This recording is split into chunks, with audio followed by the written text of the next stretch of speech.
하나님 말씀 있습니다. 창세기 48장 1절부터 19절 말씀입니다. 1절부터 6절까지 말씀만 봉독하겠습니다.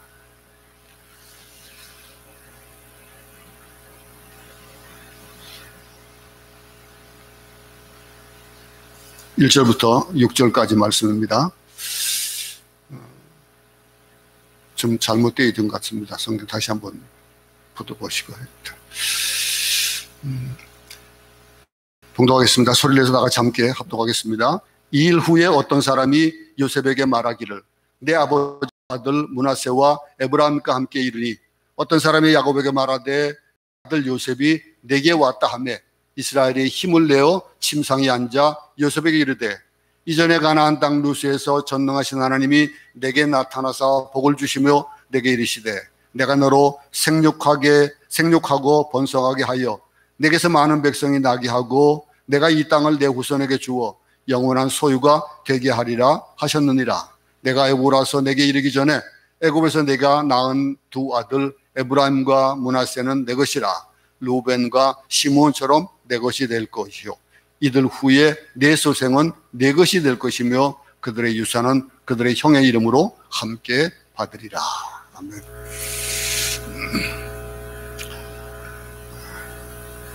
야곱의 생애를 우리가 두 단어로 설명할 수 있을 것입니다. 야곱이 자기의 생애를 얘기했듯이 그렇게 첫째는 내 삶은 나그네 삶이었다라고 하는 고백. 우리 인생이 다 마찬가지죠. 나그네 삶을 살아갑니다. 인생은 나그네다라고 하는 옛날 가수 최희준 가수의 노래가 생각이 납니다. 여러분들은 잘 모르는 분이겠지만 저희 때에 한참 그걸 유행으로 불러줬습니다. 그만큼 이 세상이 살기가 그렇게 쉽지 않고 넉넉하지 않기 때문에 그런 어떤 다른 곳에 소망을 두고 싶어서 예수 안 믿는 사람도 이 나그네 세상 끝나고 안식할 수 있는 곳이 있으면 좋겠다라고 하는 그런 생각으로 그런 노래들을 불렀었습니다. 그 나그네는 뭡니까? 순례자입니다. 그 순례자는 떠돌입니다. 어떤 곳을 향해서 나아가는 그 길 가운데서는 여러 가지 좌로도 우로도 치울 수 있고 어떨 때는 갈지자로 걸을 때도 있고 그럴 겁니다. 뒤로 갔다가 앞으로 갔다가 정말로 정처 없이 사는 때도 없지 않아 있다는 거예요. 왜 이 세상을 사람들이 허무해할까요? 허무하다라고 하는 세상 말을 많이 합니다. 허무주의에 빠지고 우리나라가 그렇게 자살이 많은 그런 나라잖아요. 그런데 그들이 왜 허무하게 생각하는 겁니까요? 이 세상을 허무하다라고 생각하는 사람, 이 세상을 영원한 것으로 착각하기 때문에 그래요. 이 세상이 끝난다면은 이것만 붙잡고 있다 보면은 그런 생각을 가질 수밖에 없죠. 참 이 세상만 가지고는 어떻게 소망을 두고 살 수 있겠습니까? 아마 여러분도 마찬가지일 겁니다. 아무리 뭐 평안한 삶이 있고 지금 모든 것이 다 순적하게 되어져도 아마 인생의 결말들이 아마 그 속에서도 닥치는 것들은 허무함을 느낄 수밖에 없을 겁니다. 이것이 그냥 끝이다라고 한다면 이 야곱이 뭐라고 했습니까? 자기 인생을 험악한 인생이다 그렇게 고백을 했습니다. 험악한 인생, 나그네 인생이다, 험악한 인생이다 이렇게 두 가지를 고백을 했습니다. 이게 우리 인생을 얘기할 때에 그렇게 두 단어로 정의해 볼 수 있는 그런 말씀일 겁니다. 산전수전을 다 겪고 세상이 나이가 많고 적고에 따라 가지고 그렇게 되어지는 건 아니에요. 어떤 사람은 나이가 어린데도 불구하고 일찍이 산전수전 다 겪은 사람들이 있어요. 그런가 하면 나이가 많아도 그냥 평소에 그냥 뭐 순하게 살다가 그러다가 고생을 모르고 그렇게 생을 마감하는 사람도 없잖아. 있어요. 몹쓸 경험을 너무 많이 했다라고 할 때 그때 험악한 인생이다라고 얘기할 겁니다. 여러분들의 생애는 어떻습니까? 여러분들의 생이 여러분의 야곱과 같이 마지막에 되어질 때에 이런 고백을 하지 않길 바랍니다. 참 인생은 하나님이 주신 행복 가운데 지난 세월이었다 이렇게 얘기할 수 있길 바랍니다. 슬픔 경험, 죽음에서 살아나는 경험 이런 경험을 야곱은 했습니다. 근데 나그네였고 험악한 인생을 살았던 그 야곱에게 그럼 남은 것이 뭐냐 이거예요. 지금 현재 남은 것 그 남은 것조차도 아무것도 없는, 손에 잡을 것 없는 그런 것이라면은 그는 진짜 허무했을 거예요. 험악한 세월을 살았지만은 그 야곱에게 남은 것, 죽음 앞에서 인생을 정리하면서 그에게 남은 것이 있더라는 거예요. 그 남은 것을 오늘 고백하는 거 보니까 뭐예요? 하나님의 약속이다. 약속이 있더라 이거예요. 하나님의 시시람이 있더라라고 하는 거. 그게 남았다는 거예요, 야곱이. 이런 고백을 할 수 있다는 거. 이거 복 아닙니까? 우리가 이런 고백을 하지 못하고 안 돼! 그러다가 죽는 사람들 얘기 듣잖아요. 응? 야곱이 자극이 없지만은 하나님은 야곱을 버리지 않으셨습니다.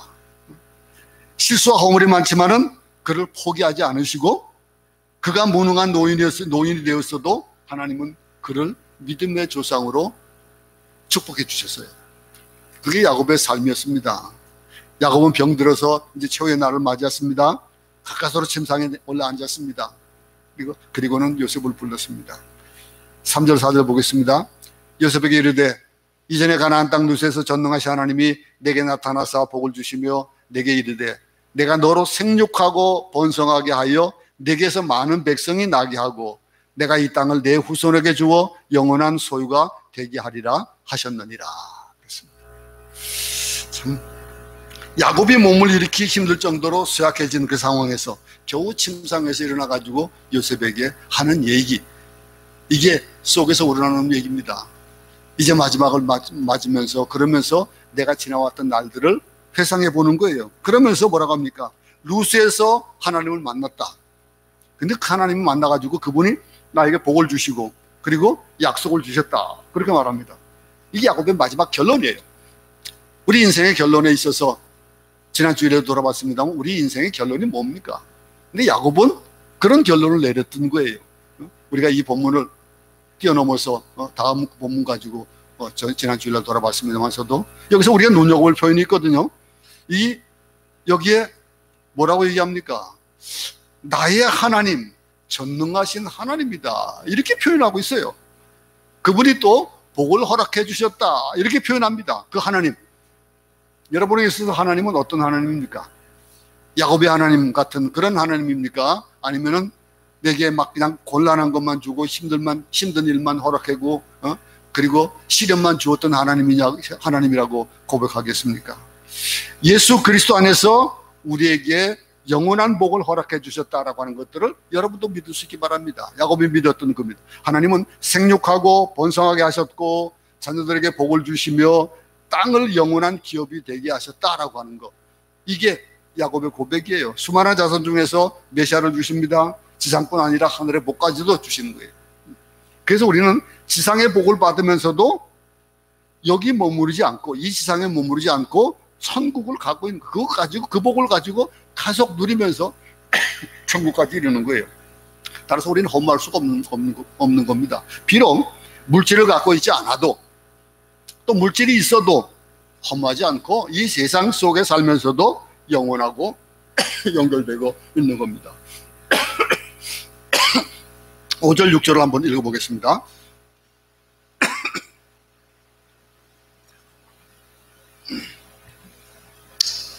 내가 애굽으로 와서 내게 이르기 전에 애굽에서 내가 낳은 두 아들 에브라임과 므낫세는 내 것이라. 루벤과 시몬처럼 내 것이 될 것이요 이들 후에 내 소생은 내 것이 될 것이며 그들의 유산은 그들의 형의 이름으로 함께 받으리라. 야곱은 기력이 없습니다. 그런데도 매우 놀라운 충격적인 말을 우리에게 지금 하고 있습니다. 첫 번째가 뭡니까? 내 아들로 입적시키겠다 이거예요. 손주예요. 손주를 아들로 입적시키겠다, 그 말이에요. 응? 이상하지 않습니까? 이게 나이가 드시니까 좀 어떻게 잘못된 거 아니냐 생각할 수 있는 그런 정도. 에브라임과 므낫세를 루벤과 시몬처럼 여길 것이다. 여기는 말은 이상한 것이 없어요. 그죠? 그러나 이치로 따지면은 말이 안 된다는 거예요. 아들이 뭐 없어가지고, 아들이 뭐 한 명, 두 명이라 해서 그렇다면 또 그래도 이해할 수 있겠지만은 많은 아들이 있어요. 그런데도 불구하고 손자를 아들로 보겠다는 거예요. 이게 정상적인 발언은 아니에요. 뭔가 뜻이 있으니까 이런 말을 하고 있는 거예요. 그죠? 요셉이 어떻게 보면 아들을 빼앗긴 거예요. 왜 그랬을까요? 우리는 모릅니다. 야곱은 지금 엄청난 엉뚱한 말을 하고 있는데 우리가 여기서 얘기할 수 없는 것들, 하나님의 은혜가 있다라고 하는 것들을 우리는 볼 수가 있는 거예요. 야곱은 요셉을 축복하는데 요셉 대신에 에브라임과 므낫세를 축복함으로써 다른 자녀보다 복을 2배로 주셨습니다. 땅도 2배나 주었어요. 여러분, 므낫세 반지파라는 거 기억하십니까? 가나안을 들어갈 때에 므낫세를 지파를 반을 나눠 가지고 동편도 주고 서편도 주고 그러셨습니다.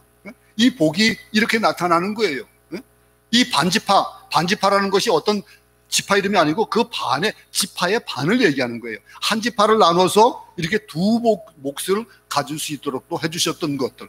그들은 또 동편을 받고 나서 서편으로 그 부족들이 다 땅을 차지할 때까지 그들을 돕잖아요. 돕고 나서 다시 돌아오잖아요. 그만큼 받은 복이 있는 거예요.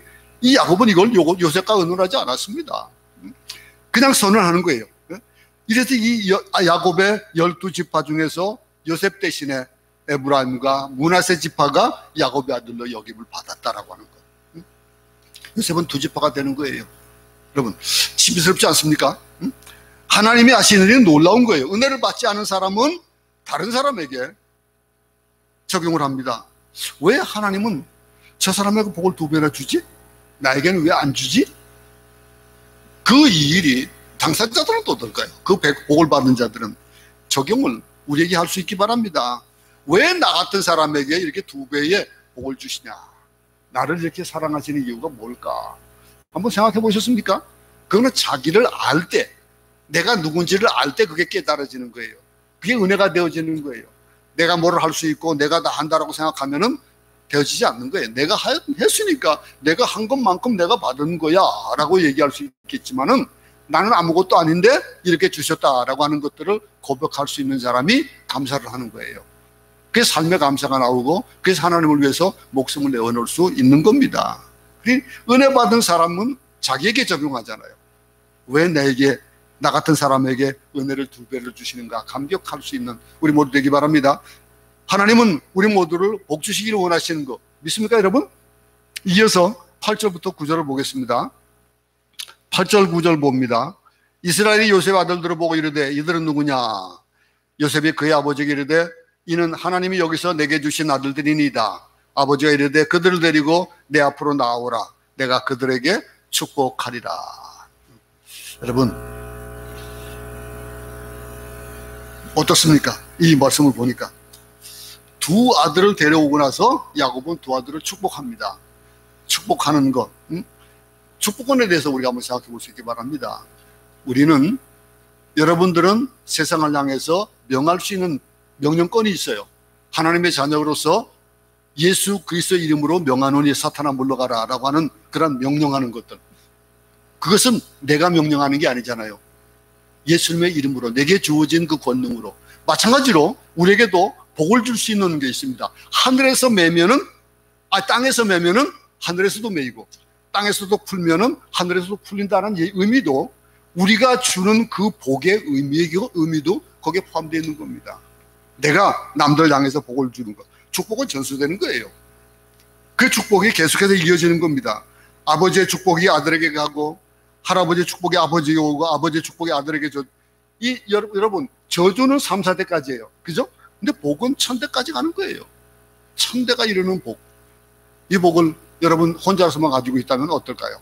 여러분 가족, 자녀들에게 또 여러분들의 가족들, 친구들에게 나누어 줄 수 있는 그 복. 그 복은 그게 무한하게 큰 겁니다. 여러분 하나님은 우리에게 주시는 이 축복권을 주셨는데 이거를 여러분 어떤 분이 그랬어요. 축복은 매일매일 해야 된다. 그랬습니다. 그러니까 하루에 한 번씩 꼭 자녀들을 축복하라. 이렇게 어떤 목사님이 아주 입에 닳도록 말씀하시는 걸 들었습니다. 여러분 어떻습니까? 여러분들은 아유 저 망할 이런 얘기는 잘 하지만은 아유 저 좀 복받을 잘 안 하잖아요. 그죠? 근데 거꾸로 해야 되는 거예요. 거꾸로. 이 세상 사람들 입에서 나오는 거 망할 이런 이거 하지 말고 우리의 입에서 나오는 것들은 이 축복의 말이 나와야 되는 거예요. 자녀들에게 아버지의 축복이 있고 어머니의 축복이 있기 바랍니다. 날마다 야곱처럼 험악한 세월을 살았고 나그네 인생을 살았지만은 하나님을 신뢰하기 때문에 아버지가 자녀들에게 줄 수 있는 것, 어머니가 자녀들에게 줄 수 있는 복이 있어요. 축복이에요. 기도할 수 있기 바랍니다. 날마다 그 자녀가 받든 안 받든 그 자녀를 위해서 기도해 주면서 복을 비는 거예요. 이 부모는요, 자녀의 머리에 손을 얹고 축복을 해야 되는 거예요. 저희는 그런 것들 많이 오랫동안 못 느끼지 못했습니다. 멀리 자녀들이 일찍 떠나는 바람에 그런 것들이 좀 많지 못했고 있지만은 제가 지금도 좀 후회되는 부분들이 그런 부분들이에요. 좀 아이들에게 더 많은 축복을 해줄 수 있었는데 왜 축복을 그렇게 못했을까라고. 우리 현준이 또 우리 하민이 하진이 그런 아이들에게 축복해야 돼요. 계속해서 축복할 수 있기 바랍니다. 부모가 자녀의 머리에 손을 얹고 매일 축복하고 축복의 소리를 듣고 자라는 자녀 어떻게 양육되겠습니까? 어떻게 자랄까요? 저주를 받고 야단을 맞고 욕을 먹고 자라는 아이들과 축복을 받고 자란 자녀들, 우리 여러분의 자녀가 아무리 잘못한다 하더라도 우리 부모님이 나를 사랑하신다라고 느낄 수 있도록 축복하는 거예요. 설사 잘못하면은 야단칠 수도 있죠. 요즘 뭐 체벌이 안 되니까 참 안타까운 일이긴 하지만은 꾸짖을 수 있어요. 야단칠 수 있어요. 근데 자녀들이 그렇더라도 우리 부모님이 믿는 하나님, 우리 부모님이 내게 주는 이 축복권, 이거를 놓치지 않기 위해 가지고 애쓰는 그런 부모가 되어야 되겠다라고 하는 겁니다. 이게 있어야 되는 거예요. 아이들이 이런 말을 자기 입으로 할 수 있는, 우리 부모가 믿는 하나님, 우리 부모가 내게 주는 이 축복, 이거를 나는 믿고 산다라고 하는 고백을 할 수 있기 바랍니다. 또 깜짝 놀랄만한 일이 있습니다. 10절 11절을 보겠습니다. 이스라엘의 눈이 나이로 말미암아 어두워서 보지 못하더라. 요셉이 두 아들을 이끌어 아버지 앞으로 나아가니 이스라엘이 그들에게 입맞추고 그들을 안고 요셉에게 이르되 내가 내 얼굴을 보리라고는 생각하지 못하였더니 하나님이 내게 내 자손까지도 보게 하셨도다. 이렇게 고백하고 있습니다. 축복을 주려면 어떻게 될까요? 은혜가 있어야 돼요. 축복을 주려면 은혜가 있어야 되고 감동이 있어야 돼요. 내가 느낀 거, 여러분, 내가 맛있는 것을 먹고 그 맛있는 것을 소개할 때 하고 내가 먹어보지 않고 들은 말만 가지고 소개하는 것하고 어떻겠습니까? 자신 있게 내가 먹어보고 이것이 이런 맛이 있더라, 이것이 내게 이렇게 좋더라 라고 하는 것들을 얘기하는 것. 축구도 마찬가지예요. 감격이 있어야 돼요. 은혜가 있어야 돼요. 감동이 있어야 돼요. 그래야 축복이 되는 거예요. 내가 받지 못했는데 내가 어떻게 축복합니까? 내 자신이 불만스럽고 억울한 사람이 어떻게 남을 축복할 수 있을까요? 내가 목이 마른데 어떻게 축복이 흘러 넘쳐가지고 다른 사람을 축복할 수 있냐 이거예요. 내가 목마르면 안 된다는 거예요. 우리의 삶이 날마다 감격이고 감동이고 풍성함이고 은혜가 되는 그런 하루하루가 되을 수 있기를 간절히 축원합니다. 우리 삶이 내게 주어지는 것들이 밖으로 나오게 되어 있어요. 물이 넘치잖아요. 넘치면은 그 안에 있는 것들이 밖으로 나오게 돼 있어요. 넘치면서 다른 것이 나오는 게 아니거든요. 그 안에 있는 것이 밖으로 나가는 거거든요. 또 이어서 12절부터 14절을 보겠습니다. 한번 다 같이 한 목소리로 읽겠습니다. 시작. 요셉이 아버지의 무릎 사이에서 두 아들을 물러나게 하고 땅에 엎드려 절하고 오른손으로 에브라임을 이스라엘의 왼손을 향하게 하고 왼손으로는 므낫세를 이스라엘의 오른손을 향하게 하여 이끌어 그에게 가까이 나가매 이스라엘이 오른손을 펴서 차남 에브라임의 머리에 얹고 왼손을 펴서 므낫세의 머리에 얹으니 므낫세는 장자라도 팔을 엇바꾸어 얹었더라. 참 아름다운 그림이에요, 그죠? 선조를 축복하는 거. 그런데 이 요셉의 아들들이 야곱의 무릎 사이에 있습니다. 그리고는 야곱의 왼쪽에 차자인 에브라임이 있고 오른쪽에 므낫세를 오게 하는.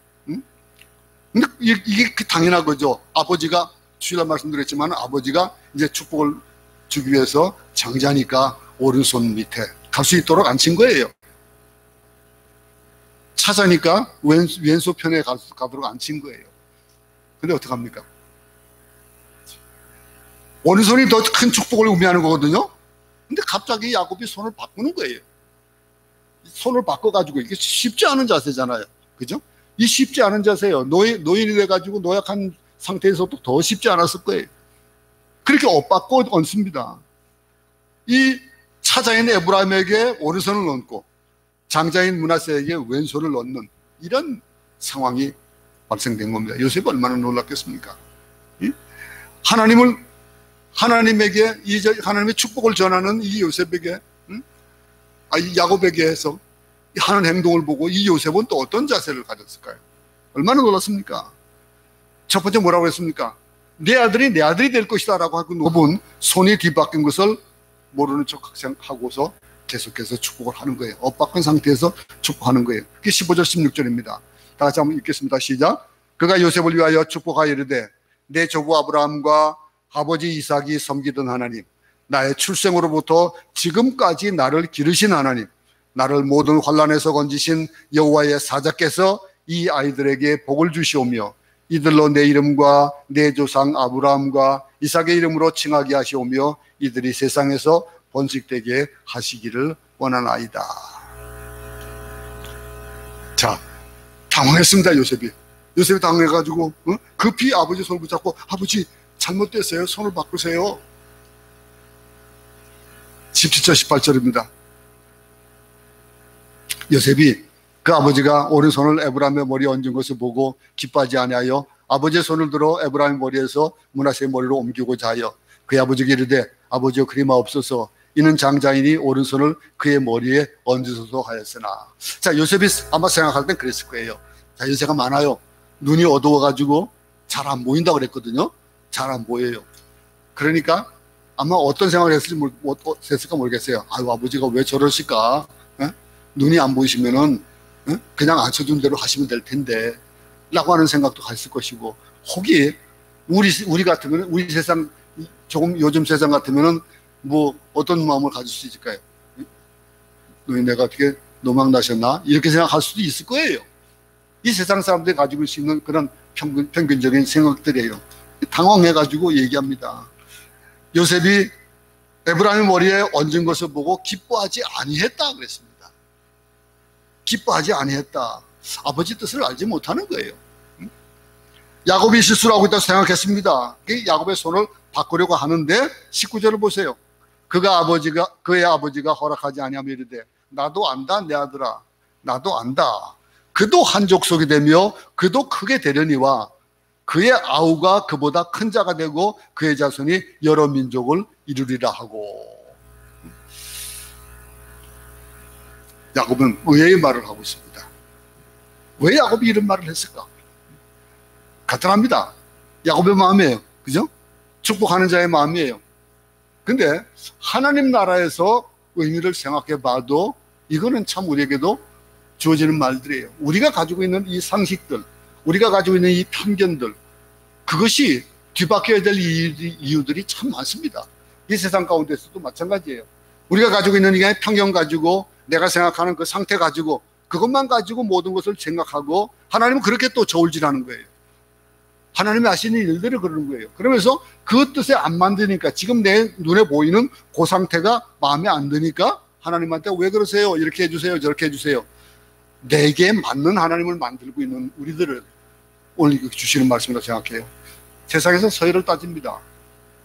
물론 상강오륜에서 얘기하는 그런 장유유서 같은 그런 거하고는 내용이 좀 다르겠죠. 근데 요즘은 사람들은 뭐라고 합니까?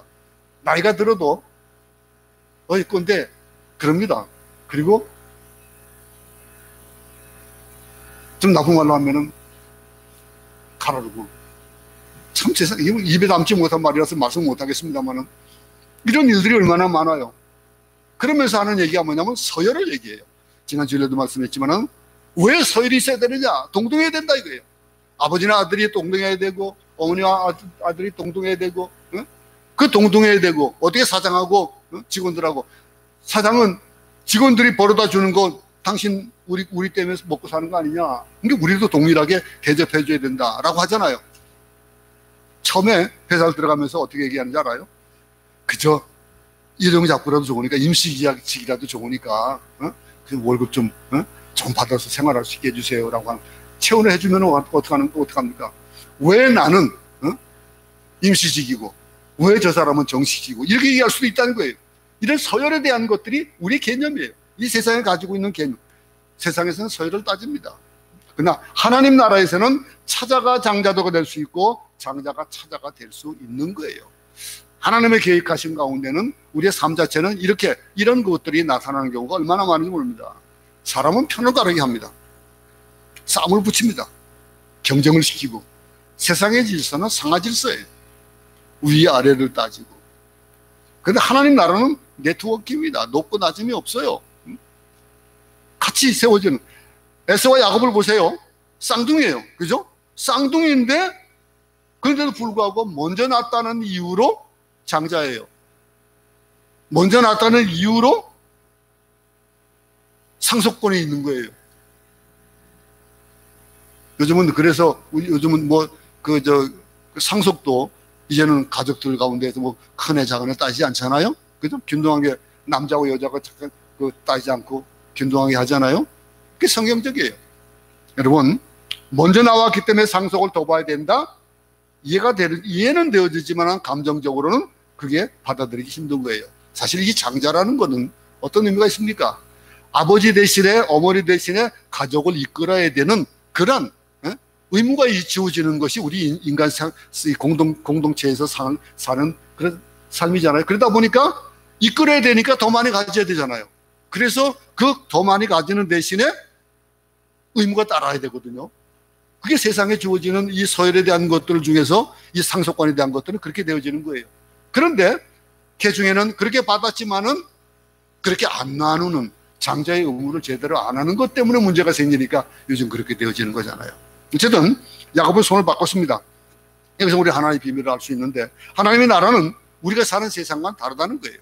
우리가 생각하는 것과는 다르다는 거예요. 조금 더 발전시키면은 장자냐 차자냐 중요하지 않듯이 유대인이냐 이방인이냐가 중요하지 않다는 거예요. 유대인에게 있어서는 이건 굉장히 중요한 부분입니다. 우리하고는 달라요. 우리하고는 다르게 우리는 그냥 이방인 또 무슨 유대인 이런 거 따지는 것에 대해서 별로 의미가 없지만은 안 그래요. 그들에게 있어서는 아주 세상에 가장 중요한 것들입니다. 자기들이 선민 의식을 가지고 있는 것들. 우리는 택한 백성이다라고 하는 것. 그렇기 때문에 이 세상과 다른 장자와 차자 이런 것들과 또 다른 또 이 이방인이나 유대인이냐라고 따지는 이 중요한 것들을 우리는 아무 생각 없이 봤지만 그들에게는 중요한 거예요. 그 중요한 것들. 유대인들이 자기들이 중요하고 이방인이 예수 믿는 것조차도 싫어했었어요. 그래가지고 초대교회 때에 예수 믿는 사람들, 유대인으로서 예수 믿는 사람들이 이방인으로서 예수 믿는 사람도 보면서 어떻게 얘기했습니까? 너희도 우리가 받은 할례 받아야 된다. 그렇게 얘기했었습니다. 그것 가지고 바울이 가르쳤던 그런 일들이 어떤 건가? 이 사도행전 보세요. 고넬료가 예수 믿고 이방인들에게 성령 세례의 역사가 나타나니까 유대인들이 뭐라고 합니까?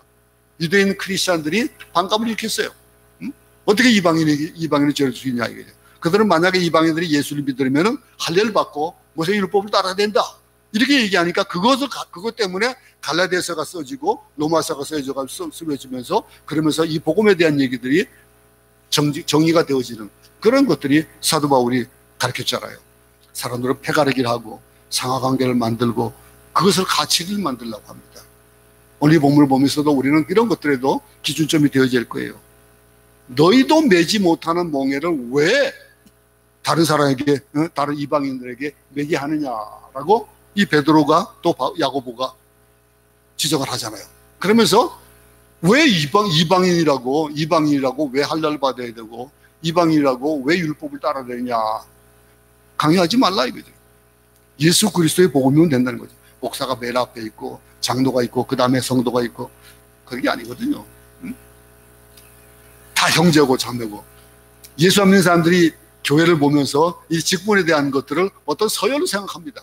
그래서 서열을 따지고 그럽니다. 여러분 제일 우리가 좋아해야 될 말씀이 뭔지 압니까? 누구든지 주의 이름을 부르는 자는 구원을 얻으리라. 이 말씀이 되어야 되는 거예요. 누구든지 먼 데 있는 백성까지 하나님의 자녀가 되어지는 하나님의 자녀로 삼으시는 그 하나님. 우리 야곱 보면 알잖아요. 어떻게 야곱 같은 사람을 들어가지고 그런 중차대한 일을 맡기는지 모르겠어요. 너희도 마찬가지. 그것이 내게 느껴질 때, 내가 느껴질 때 그게 감사가 되어지고, 그럴 때에 하나님 앞에 우리의 삶이 바쳐지는 겁니다. 여러분, 교회 안에서도 상을 만들면 안 되겠죠. 교회 안에 높고 낮음이 없습니다. 그렇죠? 우리가 다 그리스도 안에 한 형제고 한 자매고 동역자인데, 이걸 실천할 때 교회는 평화로워지는 거예요. 교회 보면 장로들 많은 곳에서 문제되는 것 중에서 어떤 것이 있는 줄 알아요? 수석장로라는 말. 누가 서열이 어떻고, 장로 중에서도 누가 우선이고, 이런 서열이 생겨요. 그 주보의 이름이 조금이라도 잘못돼가지고 바뀌어서 나온다. 그러면 아주 난리가 나가지고. 그게 아니거든요. 서로 협력하고 사랑하는 공동체가 만들어지는 거. 세상에 계급이 있으니까 교회도 계급이 있는 것을 생각하는 거예요. 세상에 유명한 사람들을 교회에서도 유명한 대접을 받고 싶어 해가지고, 내가 세상에서 뭐 했는데 내 교회에서 왜 인정을 안 주냐 이거죠. 근데 그 세상에서 있다가, 그런 위치에 있다가 낮은 데로 들어와 보고 교회에 와서 예수님을 알고 나면은 그 사람은 더 낮은 사람이 되어져가요. 일부러도 내가 나 같은 사람이 이렇게 구원해 주셨다라고 하는 거. 세상에 유명한 사람들이 교회에서 소홀히 대해주면 굉장히 섭섭해하잖아요. 그리고 교회를 옮기고 가고, 그런 경우 얼마나 많은지 모릅니다. 이게 사람들에게 얼마나 큰 상처가 되는지 모르는데, 상하관계가 이렇게 사람을 비굴하게 만들려고, 오만하게 만들고 하는 겁니다. 여러분, 예수님 그렇게 하지 않으셨습니다. 하나님의 아들이셨지만은 인간의 몸을 입고 사람처럼 오셔서 죽기까지 순종하신 그분이 본을 보이신 거예요. 우리는 가난한 자들, 병든 자들, 세상에서 힘없는 사람들과 함께 있어야 되는 것이 교회예요. 교회는 그런데 나와 잘 안 맞으면은 그냥 그룹이 만들어지고 하는, 교회 안에서도 이렇게 나와 뜻이 맞는 사람들이 하나가 되어지는 것, 이런 것들이 얼마나 많은 지탄을 받습니까? 오늘 하루 멋지게 사시기 바랍니다. 기쁘게 살면서 사람을 섬기기 위해서 하고, 하나님 나라는 이런 것이거든요. 그러니까 우리가 무엇이 장자냐 차자나 이런 걸 따지지 않아야 되고, 하나님의 신실함, 영원함, 안전함을 믿는 그 믿음 가운데서 하나님은 변하지 않으시거든요. 그 변하지 않으시는 하나님께서 이렇게 야곱을 통해서 우리에게 또 교훈해 주시는 거예요. 여러분, 약속하셨고 약속은 성취됐습니다. 하나님은 야곱을 신비스러운 섭리 가운데 인도하셨고 그 가운데 요셉을 통해서 험난한 일들을 지나오는 그런 여정도 있었고, 고난엔 섭리가 있거든요. 그 섭리 가운데 하나님의 비밀이 있습니다.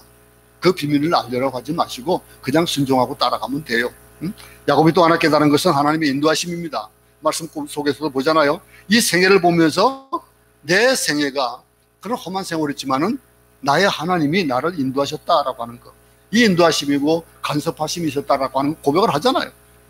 그 고백을, 인도하심으로 나타났던 것은 채우심으로 나타나는 거예요. 채워주시고, 우리의 필요를 채워주시고, 쓸 것을 채우시고, 최후에 우리가 어디를 걸어가야 되는지를 알게 해주시는 겁니다. 여러분, 하나님 말씀 안에 거하고 약속의 말씀, 축복의 말씀을 우리 삶 속에서 그 축복 안에 들어가 있다면 주변 환경에 여러 인생을 걸지 않게 됩니다. 세상에 걸지 말고요, 환경이 좋으면 복받았다고 생각하고 환경이 나쁘면 복받지 못했다고 하는 이런 것들은 성경적이지 않습니다. 여러분, 세상 사람이 생각하는 것, 결론이 좋든지 나쁘든지 우리는 하나님 말씀을 붙잡고 인생을 살아가는, 인생의 결론을 낼 때에 하나님의 인도하심이 있었다라고 하는 고백이 있기를.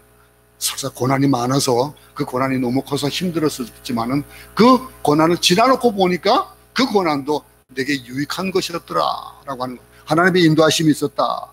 환경과 상관없이 하나님의 말씀을 붙잡고 내 인생의 결론을 내릴 수 있는, 야곱과 같은 결론을 내릴 수 있기 바랍니다. 이게 그가 하나님의 약속을 신뢰하고 있었다는 것을 보여주는 거예요. 그에게 남은 것은 아브라함의 하나님, 이삭의 하나님, 나의 하나님이 자신의 삶을 인도하셨던 하나님이다, 이렇게 고백하고 있는 겁니다. 여러분, 그날에 축복하게 이를 때 이스라엘이 너로 말미암아 축복하기를 하나님이 내게 에브라임 같고 므낫세 같게 하시리라며 에브라임이 므낫세보다 앞세웠더라라는 이 말씀이 우리의 말씀이 되어지기 바랍니다. 나를 향해서 하나님께서는 이렇게 복을 주기 원하시는 거예요. 복받을 만한 자기가 아닌데, 야곱은 뭐라고 얘기합니까? 자기 인생을 일컬어서 나의 삶은 나그네 삶이었다 그랬습니다. 그 인생을 살고 보니까 험악한 인생이었다. 그런데 그 인생을 다 살고서 지금 마지막 고백할 수 있는 것이, 내가 넌 죽은 줄 알고 못 볼 줄 알았는데 널 봤는데 너뿐만이 아니고 네 자손까지 보게 되는구나. 얼마나 감격이 크겠어요. 얼마나 그런 감격 가운데서 그가 느끼는 것은 하나님의 인도하심이 있었다. 그 약속의 하나님이 나와 함께 하셨다라고 하는 고백을 하고 있는 겁니다. 야곱은 자기 겪지만은 하나님은 야곱을 버리지 않았습니다. 그리고 실수와 허물이 많지만은 그를 포기하지 않으시고, 무능한 노인이고 어찌할 것도 없는 그런 자지만은 그러나 그를 믿음의 조상으로 축복해 주셨다라고 하는 것. 우리의 과거가 설사 너무 부끄러운 과거라 할지라도 우리는 하나님 앞에서 감격이 있고 감사할 수밖에 없는 것. 그 야곱을 보면서 우리는 다시 한번 감사가 있는 겁니다. 나그네에 있고 험악한 인생을 살았던 야곱에게 남은 것은 무엇이냐. 그 남은 것, 그가 고백하는 것은 하나님의 약속입니다. 아브라함의 하나님, 이삭의 하나님, 이 야곱의 하나님이 되어지는 그 하나님의 약속은 우리도 붙잡고 이 한 주간 또 남은 날들을 살아갈 수 있기 바랍니다. 결국 신실하게 남는 것들은 하나님의 신실하심이고, 그 신실하심의 약속이 우리와 함께 하실 것입니다. 기도하겠습니다. 하나님 아버지, 오늘 우리 사랑하는 형제자매들에게 예수 그리스도로 말미암은 복이 임하게 하여 주시옵소서. 우리에게 임하여 주셔서 열등감이라든가 오만이라든가 자존감이나 상처나 이런 것들 다 사라지게 하여 주시고, 그리스도 안에서 온전한 자녀로 태어나게 하여 주시옵소서. 설사 세월이 참 험악한 세월을 살았다, 나그네 같은 인생을 살았다라고 고백할지라도, 그렇지만 하나님께서 나와 함께 하셨다, 그 약속의 하나님이 나와 함께 하셔서 이렇게 나를 이끌어 주셨다라고 하는 고백이 우리 가운데 있는 그런 믿음의 자녀들이 되어줄 수 있도록 주님 돌봐 주시옵소서. 예수님 이름으로 기도드렸습니다. 아멘. 주의 은혜로 예배 마치겠습니다. 하늘에 계신 우리 아버지여, 이름이 그렇게 여김을 받으시오며 나라에 임하옵시며 뜻이 하늘에서 이룬 것 같이 땅에서도 이루어지이다. 오늘 우리에게 일용할 양식을 주옵시고, 우리가 우리에게 죄진 자를 사하여 준 것 같이 우리 죄를 사하여 주옵시고, 우리를 시험에 들게 하지 마옵시며 다만 악에서 구하옵소서. 나라와 권세와 영광이 아버지께 영원히 있사옵나이다.